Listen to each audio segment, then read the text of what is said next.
जी, धन्यवाद संदीप जी।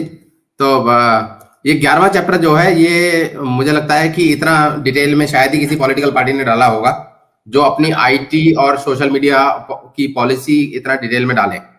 इसके लिए मैं आपको एक छोटा सा बैकग्राउंड बता दूं। एक बहुत बड़ी कंपनी है, भारत की स्वदेशी कंपनी, जिसने पब्लिक क्लाउड बनाना 2010 में शुरू किया था, ये सोच के कि वो पब्लिक क्लाउड बनाएंगे और पब्लिक क्लाउड, इंडिया का अपना पब्लिक क्लाउड होना चाहिए। आज की तारीख में भारत का कोई भी पब्लिक क्लाउड नहीं है। गूगल एक क्लाउड है, माइक्रोसॉफ्ट का क्लाउड है, AWS अमेजॉन का क्लाउड है। तीनों के तीनों क्लाउड जो है वो अमेरिकन क्लाउड है।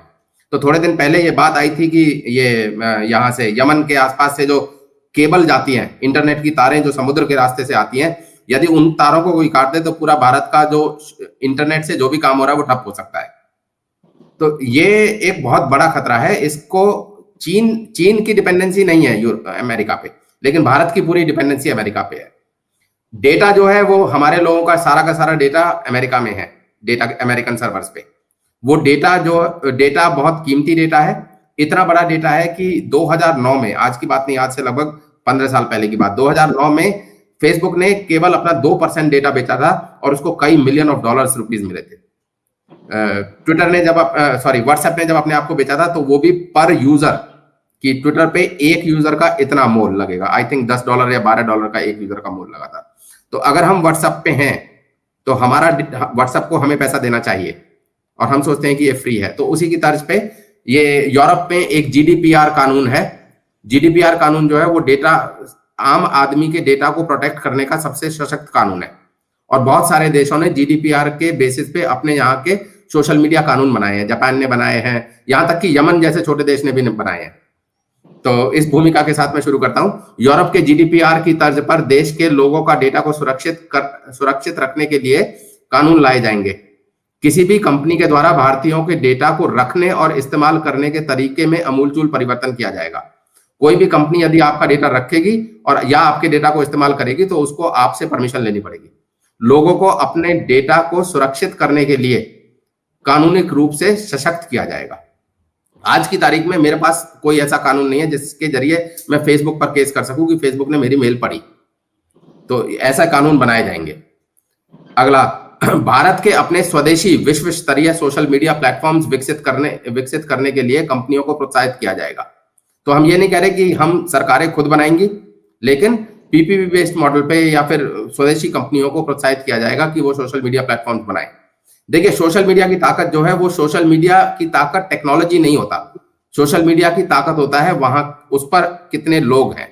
अगर फेसबुक को छोड़कर सारे के सारे लोग किसी भारतीय सोशल मीडिया पर आ जाएं, तो फेसबुक का शेयर एकदम जीरो, मतलब एकदम जीरो नहीं, बट फेसबुक का शेयर जो है वो आधा भी नहीं रहेगा, और वो जो कंपनी है वो रातों रात अरबपति की कंपनी बन जाएगी। तो ये जो पैसा है ये हम बाहर क्यों भेजें? तो भारत का अपना खुद का स्वदेशी सोशल मीडिया प्लेटफॉर्म विकसित करने के लिए कंपनियों को प्रोत्साहित किया जाएगा। इससे लोगों का डेटा सुरक्षित होगा, पहली बात तो, क्योंकि डेटा सेंटर्स जो है वो इंडिया में होंगे। साथ के साथ देश में बड़े स्तर पर रोजगार भी बढ़ेगा। आपको पता ही है, लाखों के स्तर पर लोग जो है वो इन कंपनियों में काम करते हैं, एक एक कंपनी में। तो वो जो सारे लोग हैं वो भारतीय कंपनी में काम करेंगे, भारत के भीतर काम करेंगे। इससे IT सेक्टर में हो रहे प्रतिभा पलायन भी रुकेगा, क्योंकि भारत के भीतर लोग काम कर रहे होंगे। आपके बच्चों को विदेश जाने की जरूरत नहीं पड़ेगी। ऐसा नहीं है कि बुढ़ापे में आपकी सेवा करने वाला कोई बच्चा नहीं होगा क्योंकि आपके बच्चे को अमेरिका में जाके नौकरी करनी पड़ रही है। लोगों के लिए लोगों के व्यक्तिगत डेटा का दुरुपयोग करके जो टारगेट एडवर्टीजमेंट, लक्षित विज्ञापन चलाए जा रहे हैं, उन पे रोक लगाई जाएगी। आज आपने गूगल पे कुछ भी सर्च किया और फिर आपके पास व्हाट्सएप पे भी उसी की, मान लो गूगल पे आपने एक कुर्सी सर्च की तो आपको व्हाट्सएप पे भी कुर्सी की ऐड दिखाई देगी, फेसबुक पे भी कुर्सी की ऐड दिखाई देगी। आपको ये कुर्सी खरीदने के लिए आपको प्रोत्साहित वो किया जाएगा, पुश किया जाएगा। तो इस तरह का जो टारगेटेड एडवर्टीजमेंट है ये बंद किए जाएंगे। कोई भी कंपनी किसी के भी प्राइवेट डेटा का बिना उसकी अनुमति के उपयोग नहीं कर सकेगी। तो यदि आप अनुमति देते हैं उस कंपनी को, तब वो आपके डेटा को यूज कर पाएगी, अदरवाइज वो यूज नहीं कर पाएगी। PPP मॉडल पर भारत के स्वदेशी डेटा सेंटर्स खड़े किए जाएंगे, जो भौतिक रूप से भी, फिजिकली भी देश की सीमा में ही होंगे। अगला, सरकार फौज। अच्छा, ये एक बहुत इंपॉर्टेंट चीज है कि हमारे सरकारी डेटा, आप देखेंगे सरकार के बहुत सारे विभाग हैं, बिजली विभाग, पानी विभाग, इवन इंटेलिजेंस विभाग, फौज है, और बहुत सारे ऐसे विभाग हैं जो व्हाट्सएप यूज कर रहे हैं, जो ईमेल भेजने के लिए Gmail यूज कर रहे हैं, तो डेटा की कोई भी प्राइवेसी नहीं है। कम से कम सरकार, फौज या सरकार से जुड़े हुए कर्मचारी, उन कर्मचारियों की फैमिली, कर्मचारियों का संवेदनशील डेटा, उनका जो व्यक्तिगत डेटा है वो केवल देश के भीतर, देश के डेटा सेंटर में ही रखा जाएगा, जिसे देखने का अधिकार भी प्राइवेट कंपनियों को नहीं होगा। अगर हमारे फौजियों का डेटा कोई भी प्राइवेट कंपनी देख सकती है तो वो उन फौजियों को मैनिपुलेट भी कर सकती है। ये बहुत बड़ा सिक्योरिटी ब्रीच है और इस पर तो हम आते ही काम करेंगे। अगला है कि सरकार तथा उससे जुड़े संस्थानों के सभी कर्मचारियों किसी भी विदेशी प्लेटफॉर्म जैसे जीमेल, व्हाट्सएप आदि की जगह केवल स्वदेशी प्लेटफॉर्म का ही उपयोग करेंगे। तो स्वदेशी प्लेटफॉर्म को पहले विकसित करेंगे, ऐसा नहीं है कि किसी को रोक देंगे बिल्कुल कि भाई आप यूज ही मत करो इंटरनेट। तो पहले पहले स्वदेशी प्लेटफॉर्म्स डेवलप किए जाएंगे और फिर उन स्वदेशी प्लेटफॉर्म पे ही सरकार का सारा काम होगा। जैसे AWS है, गूगल क्लाउड है, ये क्लाउड है और क्लाउड पे जो डेटा होता है आजकल आप देखेंगे सारा डेटा जो है वो क्लाउड पे ही रहता है। ऐसा कोई भी पब्लिक क्लाउड भारत का नहीं है। तो भारत का स्वदेशी पब्लिक क्लाउड जो है वो बनाने के लिए कंपनियों को प्रोत्साहित किया जाएगा। इस क्षेत्र में अगर आप देखेंगे तो इस पूरे जो भी हमने ऊपर वाले पॉइंट्स लिखे हैं, इन सारे ऊपर वाले पॉइंट्स में मिलाकर कई करोड़ नौकरियां सृजित होंगी और वो सारी की सारी नौकरियां जो है वो भारत के भीतर सृजित होंगी और वो सारी की सारी नौकरियां बहुत ही हाई पेड नौकरियां होंगी, हाई पेड जॉब्स।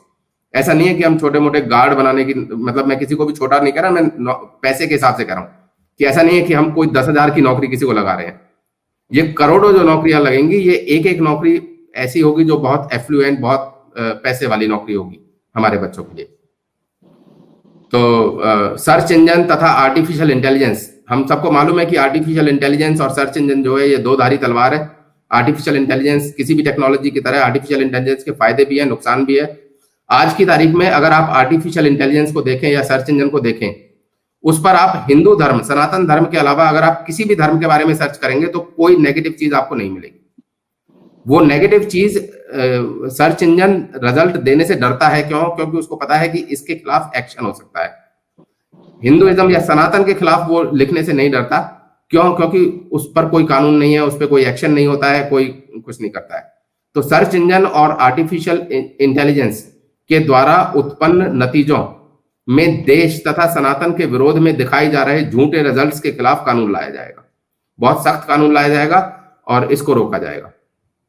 तो ये जो है सर्वर, डेटा और सोशल मीडिया, इस पर मुझे नहीं लगता कि बहुत सारी पॉलिटिकल कंपनीज अपने मैनिफेस्टो में लिखती हैं, क्योंकि ये इतना सेलेबल नहीं है। ये आम जनता पे शायद वोट से इतना फर्क ना पड़े, लेकिन ये बहुत जरूरी है देश की आंतरिक सुरक्षा के लिए भी, देश के रोजगार के लिए भी और देश के विकास के लिए भी।